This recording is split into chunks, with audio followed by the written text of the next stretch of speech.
Hey, so I have major depressive disorder, and now that the band-aid's off, how is everyone?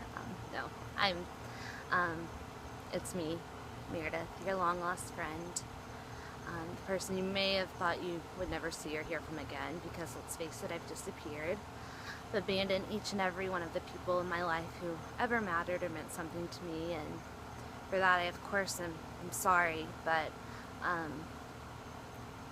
I've been in treatment for about 4 months now, and I'm on what's kind of like a upswing, um, and I'm starting slowly but surely to have these emotions again, which I know sounds kind of weird, but depression for me has not been what you would see on a commercial. It has never been, looking out a window when it's raining and crying a lot. It's never really been sadness for me.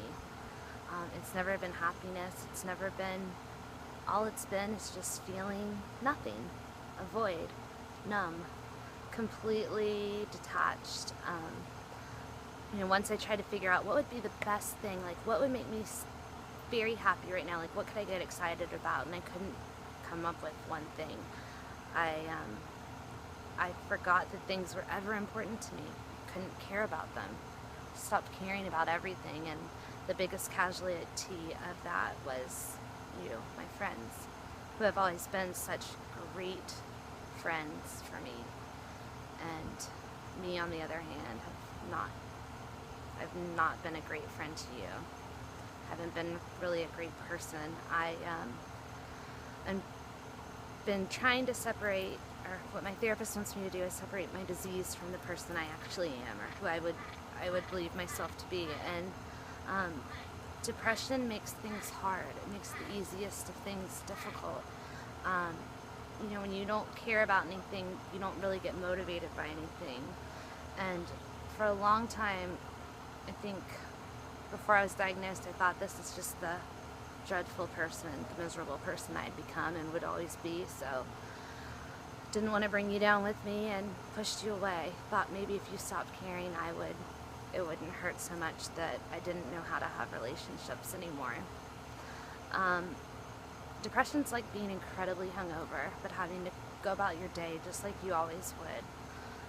So you wake up and you know you got no sleep, but you have to go to work because you're an adult and that's what you do. So when you get there, work is like uncommonly hard.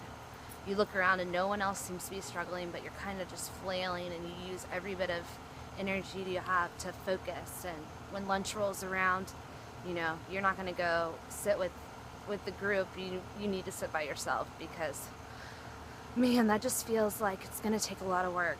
It's going to take more work than it's worth. And so you sit alone by yourself, and maybe after work you've got to run errands, and the hungover feeling where all you want to do is just kind of like curl up in the fetal position. Well, that's still how you feel, but you've got these errands to run, things that normally you wouldn't think twice about, going to the grocery, the bank. But on this day, when you feel just awful, those errands are next to impossible. Every line you wait in feels just like excruciatingly long, because you're hungover, you don't feel good, you just want the day to kind of be done and over with. And when you finally make it through that little hurdle, you go home, and rather than trying to make yourself something good and healthy to eat, you just make the easiest thing you can. For me it would be red macaroni, but you just don't even feel like you deserve to eat anything good. You just, again, you want to get through it. So maybe after you eat, you probably don't clean up. Just, again, energy, you gotta conserve. You still have things to get through before you can fall asleep. So if, heaven forbid, somebody calls to want to hang out or do something fun, well, normally, yeah, that'd be great. Today, you're like, oh no, heck no. It's not gonna happen. That sounds miserable. And so you say no. You say no a lot when you have depression. But on this day, it's you, and you have the hangover. So when you do get to go lay down, maybe you try to watch TV or read a book, and mindless, entertaining things that should be easy for you, or at least a little bit enjoyable. They're not. They are nothing. They're a way to pass the time. And it's annoying, but you know, luckily the day's almost over and you can't be hungover forever, right? So when you do finally go to bed, maybe you sleep, and you like really sleep. It's a 10-hour great sleep, so when you open your eyes the next morning and you just expect to feel so much better, you actually feel exactly the same way you did the night before and the day before. And you know, the next day it's the same way, and it's the same way the day after that, and eventually that's what your normal becomes.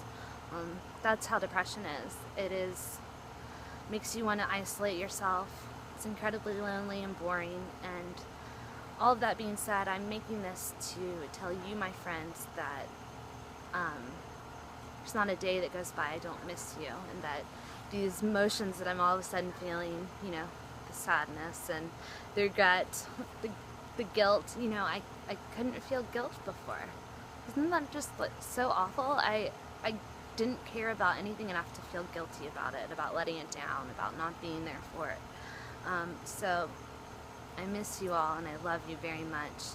And I want to say that, you know, in the past when we've had to deal with whatever insane thing I've put before us, I know my typical response has always been, oh no, I'm going to handle this. Like, I'm good. I've got this plan in place. I'm going to do this and that. And, you know, this time around, man, when things started to get really bad, I couldn't even fake that I was okay. Because I knew I wasn't. I was sick. I am sick. And a lot of times in the past when I had tried to fool you guys into believing I had handled things, it wasn't so much I was trying to fool you, I was trying to fool myself, and that couldn't happen this time around. So I want to say I'm sorry that I haven't been the friend that I should be to you. I'm sorry that I'm missing every big cornerstone that we're having now. I'm sorry that I have no idea what's going on in any of your lives. Like, what do you care about? Here's my dog. My only friend. I have no friends anymore. But, you know, I do think about you, like, you know, what makes you happy, and say all this to say that it doesn't have to be today or tomorrow, or gosh, it could be 6 months from now, but at one point in time you were one of the most important people in my life, and I think maybe I played a small or maybe big role in yours, and if we could just have a conversation, if you're willing to have a conversation with me, I mean, it would mean so much, because I think that I'm more than just this person I haven't been able to recognize in a long time. I think somewhere deep down in there I can be the person that knows how to care and wants to care and be a friend. So I love you all, and I missed you, and I hope everyone's well, and I hope I maybe hear from you soon. Bye.